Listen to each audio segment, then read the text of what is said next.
সর্ষে ইলিশ, ইলিশ ভাপা, ইলিশ কষা, ইলিশের পোলাও, কত কিছু তো ইলিশের খেয়েছেন। ইলিশের এই রান্নাটা কি কেউ খেয়েছেন? অবশ্যই আমাকে কমেন্ট করে জানাবেন কিন্তু। হ্যালো এভরিওয়ান, আসসালামু আলাইকুম। সবাইকে আমার চ্যানেলে বা পেজে স্বাগতম। কেমন আছেন সবাই? আশা করছি ইনশাল্লাহ সবাই ভালো আছেন। আমি আজকে আপনাদেরকে সম্পূর্ণ ভিন্ন ধরনের একটা ইলিশের রেসিপি দেখাবো। সেই জন্য আমি ফার্স্টেই কী করলাম, কতগুলো আমড়া ছিলে কেটে ধুয়ে তারপরে একটু ছুরি দিয়ে হালকা দাগ দাগ করে নিয়েছি যাতে ভিতরে মশলাগুলো ঢুকে, তারপরে হাফ সিদ্ধ করে নিচ্ছি। এটা আপনি 50%-এর মতো সিদ্ধ করে নেবেন, একটু লবণ দিয়ে সিদ্ধ করেছি। এই যে আমার ইলিশ মাছ কেটে ধুয়ে নিয়েছি, এখানে 8 পিসের মতো হয়েছে, খুব একটা বেশি বড় না, 850 গ্রামের ছিল। তারপরে সামান্য লবণ আর সামান্য হলুদ দিয়ে ভেজে নেব। হলুদটা একদম সামান্য দিব, না দিলেও চলতো, একদম সাদা সাদা লাগবে দেখে দিলাম। এই যে মাছ এখানে লবণ হলুদ দিয়ে মাখানো, আর এখানে হাফ সিদ্ধ করা আমরা।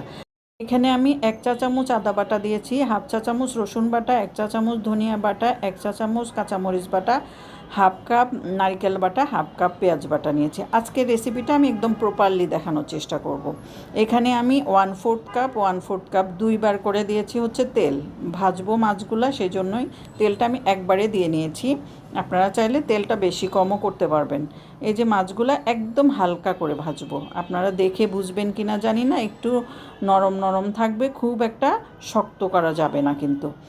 দেখেন একটু লাল লাল হয়ে আসবে, তারপরে মাছটা ভাজা হলে আমি উঠিয়ে নিব এবং এই তেলের মধ্যেই আমি মাছটা রান্না করব।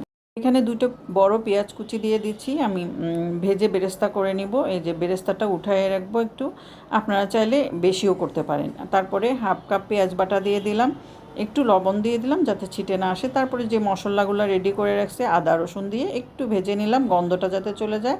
তারপরে দিলাম ধনিয়া গুঁড়াটা, আর কোনো মশলা কিন্তু এর মধ্যে অ্যাড হবে না। একটু পানি দিয়ে ভালো করে মশলাটা কষিয়ে নেবেন, কারণ ইলিশ মাছ কিন্তু খুব বেশিক্ষণ রান্না করব না।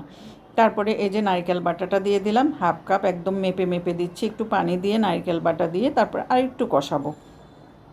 একটু নারিকেলের কাঁচা গন্ধটা যখন চলে যাবে, বেশিক্ষণ কষানো লাগবে না, হালকা একটু কষিয়ে তারপরে কিন্তু আমি এটার মধ্যে আমড়াগুলো দিয়ে দিব, হাফ সিদ্ধ করা। এই যে আমড়াটা দিয়ে আমি আরেকটু কষাবো যাতে আমড়াটা একটু আরেকটু সিদ্ধ হয়ে আসে, বেশি না, আরেকটু যাতে মশলাটা ভিতরে ঢুকে, কারণ মাছ দেওয়ার পরে কিন্তু খুব বেশি নাড়াচাড়া করা যাবে না, সেই জন্য আমড়াটাকে ভালো করে একটু সিদ্ধ করে নেব। তারপরে এই যে দেখেন কষানো হয়ে গেছে, তেল তেল হলে আপনি মাছগুলো সুন্দর করে বিছিয়ে দিয়ে দিবেন। এই যে আমি মাছগুলো বিছিয়ে দিয়ে দিচ্ছি, দেখেন ধাক্কাধাক্কি করছে, জায়গাও হচ্ছে না, ধাক্কাধাক্কি করে বসিয়ে দিলাম, যদিও খুব বেশি মাছ না এখানে। তারপরে এই যে আর নাড়ানাড়ি করব না, একদম রান্না করে ফেলবো। পানির পরিমাণ মতো পানি, ঝোল আপনারা যতটুকু রাখবেন সেই হিসাবে দেবেন। কাঁচামরিচ দিলাম আমি 5-6টার মতো, তারপরে পরিমাণ মতো লবণ আর একটু চিনি দিয়ে বসিয়ে দিয়েছি। রান্না আমার মোটামুটি কমপ্লিট। এই যে দেখেন মরিচটা একটু কম কম লাগতেছিল, সেই জন্য আরেকটু দিয়ে দিলাম। ঝাল আপনারা যে যেরকম খান। তারপরে আমি যে বেরেস্তা করে রেখেছিলাম সেটা দিলাম, আর লাস্টে দিয়ে দিলাম একটু ঘিটা দেওয়ার চেষ্টা করবেন, দিলে অনেক ভালো টেস্ট আসে। এই রেসিপিটা একবার হলো ট্রাই করে দেখবেন। লাস্টে আমি যেটা দিয়েছি সেটা হচ্ছে যে আমি যে আমড়া সিদ্ধ করেছিলাম তার কিছুটা পানি রেখে দিয়েছিলাম। পানিটা ফেলবেন না, আমড়া সিদ্ধ করার পর চেষ্টা করবেন আমড়া সিদ্ধ করার সময় পানিটা রেখে দিতে।